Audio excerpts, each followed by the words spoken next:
If you're trying to decide between Plus500, eToro, and Trading 212, you're not alone.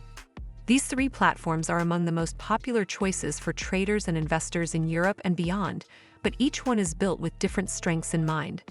Let's break down what they offer, where they shine, and where they might fall short, so you can figure out which is the right fit for you.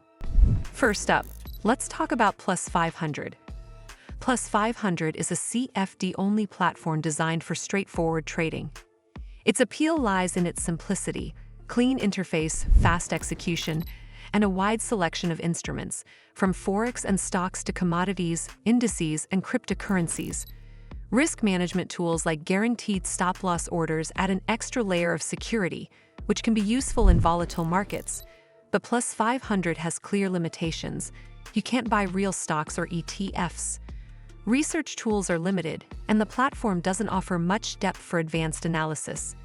In short, Plus500 is built for traders who want quick, simple exposure to price movements, not long-term investors. Now let's turn to eToro.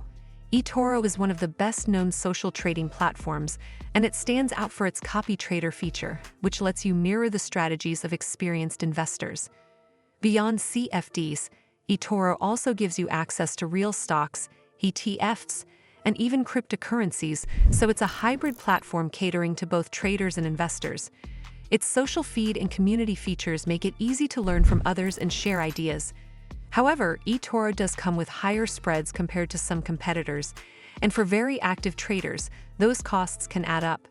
It's also not the most advanced charting platform, so if you're looking for highly technical analysis tools, you might find it a bit light.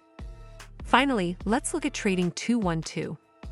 Trading 212 has grown quickly thanks to its commission-free model for real stocks and ETFs, alongside CFD trading for those who want leverage and short-term speculation.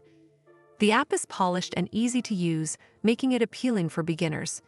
It also offers fractional shares, which allow you to invest with small amounts, and an invest mode separate from its CFD offering. That said, Trading 212 is still primarily an app-based platform. It doesn't have the same depth of research or advanced tools that seasoned traders might expect. So which one should you choose? If you want a straightforward CFD platform focused purely on trading, Plus500 is the leanest and simplest option. If you're drawn to the idea of social investing, copying strategies, and accessing multiple asset classes, including crypto, eToro might be the right fit. But if your priority is commission-free stock investing with the flexibility to also trade CFDs, Trading 212 offers a balance that appeals to both new investors and casual traders. In short, Plus500 is for CFD-focused traders, eToro is for social investors and multi-asset access, and Trading 212 is for cost-conscious investors who want commission-free stocks alongside trading flexibility. Your choice really depends on whether you see yourself as a trader, an investor, or a mix of both. Well, that's all for this video. I hope you found this video helpful. And if you did, make sure you give this video a super thanks by clicking on the heart icon to help support the channel, and don't forget to hit the subscribe button. We'll see you in the next one.